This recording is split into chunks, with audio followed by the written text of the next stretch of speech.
Panginoong Jesucristo, sa pamamagitan ng iyong pagpapakasakit at muling pagkabuhay, ipinagkaloob mo sa akin ang lakas upang iwan ang lumang sarili at magpagpatungo sa bagong buhay.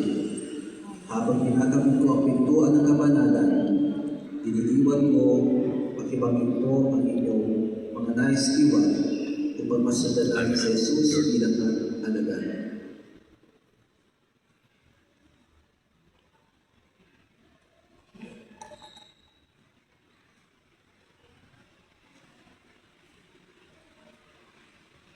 Ipakita mo sa akin ang iyong awa at tulungan mo ako.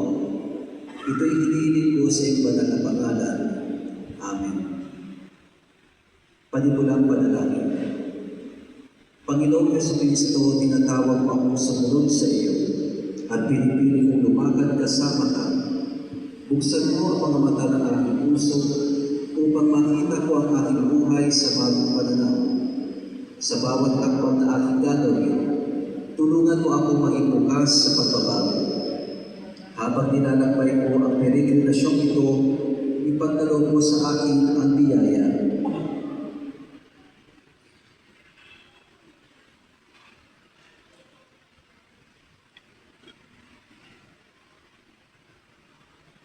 Ito'y hinihiling ko sa iyong banal na pangalan. Amen. Sama-samang panalangin sa harap ng altar. Sumasampalataya ako sa Diyos Amang makapangyarihan sa lahat na may gawa ng langit at lupa. Sumasampalataya naman ako kay Jesucristo, isang anak ng Diyos, Panginoon natin lahat. Nagkatawang tao siya na lang ng Espiritu Santo, ipinanganak ni Santa Maria Virgen, pinagpakasakit ni Poncio Pilato, ipinako sa krus, namatay, binilibing. Nanaog sa kinaroonan ng mga yumao, na may ikatong araw na buhay na mabuti, umakyat sa langit, nalulunglog sa kanan ng Diyos na makapangyarihan sa lahat. Doon magmumulat paninito at uhupo sa nangabubuhay at nangamatay na tao.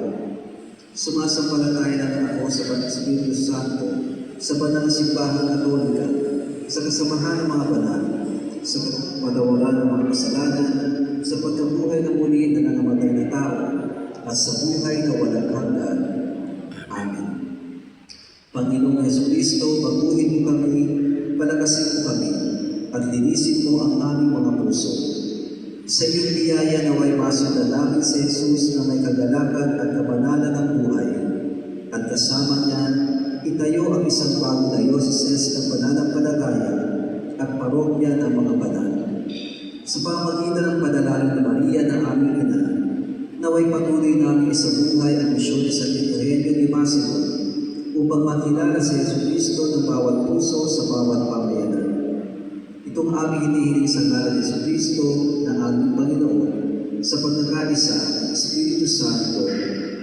Amen. Dasalin po natin ang panalangin para kay San Martin ng Tours. Banal na San Martin, isinilang ka sa isang pagano kapaligiran. Ngunit bata pa ikaw ay hiniran na maging isang prinsipe ng simbahan. Bilang obispo ng Tours, maraming kaluluwa ang naligtas mula sa kapangyarihan ng kaliliman.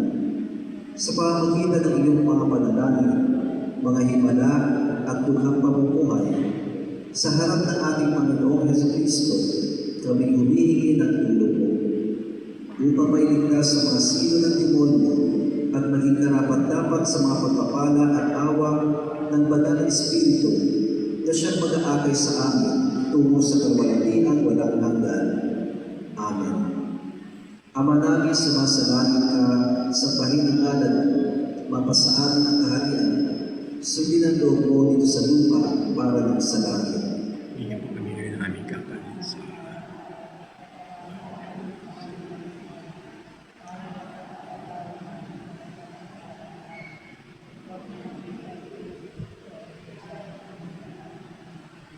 Aba, Ginoong Maria, napupuno ka ng grasya, ang Panginoong Diyos ay sumasa iyo.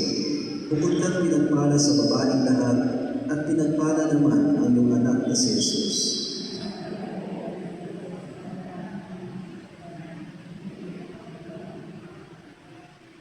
Luwalhati sa Ama, sa Anak, at sa Espiritu Santo.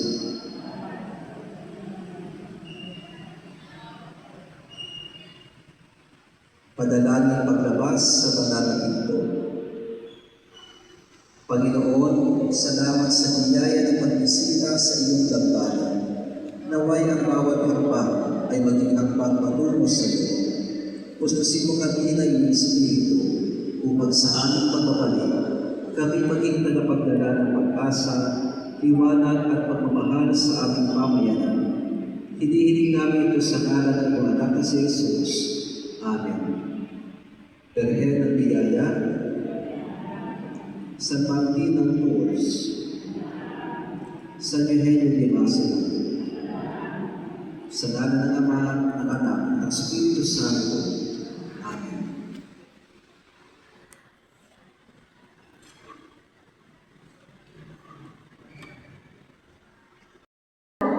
Reverend Father Bernard A. Aguila at ang mga kasamahan niyang pari na sina Reverend Father Jesse A. Pintinho at Reverend Father Jose Carlos C. Coronel ay malugod po namin kayong tinatanggap dito po sa aming minor basilica ng San Martin ng Tours. Welcome po sa inyong lahat. So, noong 1572 po ay unang-una yung aming simbahan doon po sa lugar ng Balamon, kung saan ito po ay nasira o sinira po ng mga Moro or yung mga Muslim people po. So, after po noon, 3 years lang po ang nakalilipas ay 1575 po ay muling itinayo ang aming simbahan. Doon naman po sa tabi ng baybayin o doon sa Bonbon Lake sa San Nicolas. So, taong 1754 po ay muli pong nawasak ang simbahan ni San Martin dahil po sa sunod-sunod po na pagputok ng bulkan at doon po sa palagi ang paglindol po. So, kaya naman po nagpasya ang mga paring Agustino na maghanap o ilipat ang simbahan ni San Martin kung saan sa lugar kung saan magiging safe yung simbahan po ni San Martin. So, dahil nga po doon ay, kaya naman po, ito na po yung 1856 po ay, ito na po yung pagkatatag nitong simbahan ni San Martin. So, ibig sabihin po sa madaling salita, ay ito na po yung ikatatlong lugar kung saan itinayo ang simbahan ni San Martin. So, ito po aming simbahan na ito ay, ang taas po nito ay 95 meters at may lawak po itong 45 meters. Ito rin po ang pinakamalaking simbahan katoliko sa Southeast Asia at ito po ang pinakamatandang simbahan dito naman po sa buong Batangas. So, dahil nga po sa ito pong aming simbahan ito ay yari po sa adobe, limestone at din po sa puti po ng iklog. So, dahil nga po sa mayamang kasaysayan ng simbahan at sa ganda po ng istruktura, ito po ay naging basilika noong October 22, 1948. Ito po ay sa kahilingan ni Archbishop Alfredo Versosa. So, ang patron po ng simbahan ng Taal ay si San Martin ng Tours. Siya po ay isang girero at isa po siyang obispo. Siya po ay sininang sa Ongaria Francia noong taong 316. Ang kanya pong mga magulang ay isang pagano at ang kanya pong tatay ay pinuno po ng mga sundalo. So, kaya naman po si San Martin ay naging sundalo rin. Nung si San Martin po ay tumutong sa ikalabing siyam na taong gulang, siya po ay tumuwalag sa pagiging sundalo. So, may yung mga imahe po ni San Martin na yun, meron po, kung makikita po natin ay meron po silang kasamang isang tao. Hindi lang po yan isang tao, yan po ay tulubi. So, ang kanta po din ay, nung siya po ay naglalakbay ng isang gabi na sobrang lamig, mayroon po siya nakasalubong na tulubi. So, dahil nga po, sobrang lamig ng time na yun, ay hinatian po ni San Martin yung tulubi ng kanyang dalaga. Dahil po, alam niya na kung ano yung pakiramdam ng time na yun. So, dahil po doon, si San Martin po ay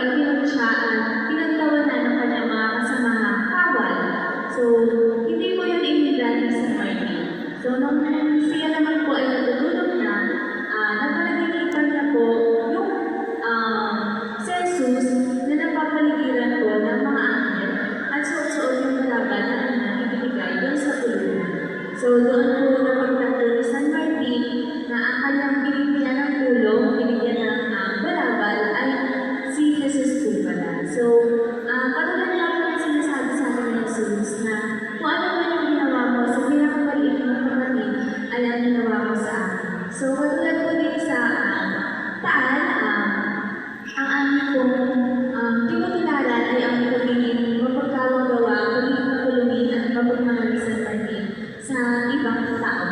So, ayan, na si San Martin po ay madami pong nabigyan ng himala. So, ayan po sa kanyang mga himala ay mayroon silang binuhay na 3 patay at 2 po doon ay nangyari sa Lidorio. Meron naman po sa Paris na pinagaling siya ng Lidorio sa pamamagitan po ng pagyakap dito at meron din po siyang isang batang pipe na tinulungan makapagsalita dahil lamang po sa pamamagitan ng ang pagpatak ng langis sa lupa.